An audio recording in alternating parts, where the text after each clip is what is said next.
कल्याण पूर्वेतील नेतिवली टेकडी परिसरात दरड कोसळण्याची मोठी घटना घडली आहे। ही घटना नेतिवली पोलीस स्टेशनच्या पाठीमागे असलेल्या जय भवानी नगर भागात घडली। या दुर्घटनेत 2 ते 3 घरांचे मोठे नुकसान झाले आहे। मात्र सुदैवाने घरातील लोक कामासाठी बाहेर गेलेले असल्याने कोणतीही जीवितहानी झालेली नाही। दरडीसोबत विद्युत वाहिनी तुटल्यामुळे परिसरात विजेचा मोठा धोका निर्माण झाला आहे।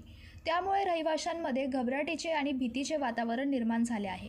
अग्निशमन दलाची टीम घटनास्थळी दाखल झाली असून बचाव कार्य सुरू आहे। तसेच पालिकेकडून या ठिकाणी राहणाऱ्या रहिवाशांना सुरक्षित ठिकाणी हलवण्याचे काम सुरू करण्यात आले आहे। मला अर्ध्या एक तासापूर्वी फोन आला, जरीना शेख म्हणून इथं आपल्या रहिवाशी आहेत, त्यांचा मला फोन आला की आमच्या इथे 2 घरांवरती वर डोंगराची माती आणि दगड पडलेले आहेत, तर तुम्ही लवकर या। तर मी कल्याणला होतो, पक्ष कार्यालयामध्ये, भाजपा कार्यालयामध्ये होतो। तिथून मग मी फायर यांना फोन केला, वार्ड अधिकाऱ्यांना।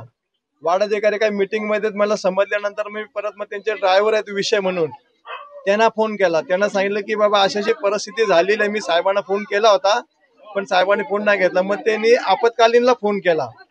आपत्कालीनला त्यांनी फोन केला, त्यांनी मला सांगितलं की त्या ठिकाणी सांगितलंय ह्या विभागाचे एसआय निकुम म्हणून आहेत, 2 घरांचं नुकसान झालंय।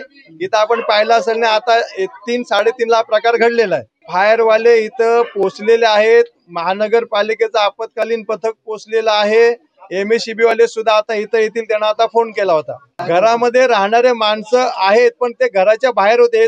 घटना घडली तेव्हा घरामध्ये कोणी नव्हतं। नाही, नुकसान काय झाले नाही। पांडुरंग भोसले। अग्निशमन विभागाला 4:30 वाजता माहिती मिळाली, नेतिवली सर्कल येथे घरावर दरड कोसळलेली आहे। अग्निशमन विभागाच्या जवानांनी घटनास्थळी जाऊन पाहणी केली असता 3 घरांवर दरड कोसळलेली होती।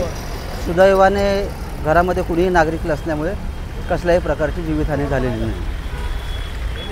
कल्याण पूर्वेतील या दरड कोसळण्याच्या घटनेनंतर परिसरात भीतीचं वातावरण असून प्रशासनाकडून तातडीने उपाययोजना सुरू आहेत। ब्युरो रिपोर्ट, जनशक्ती, कल्याण।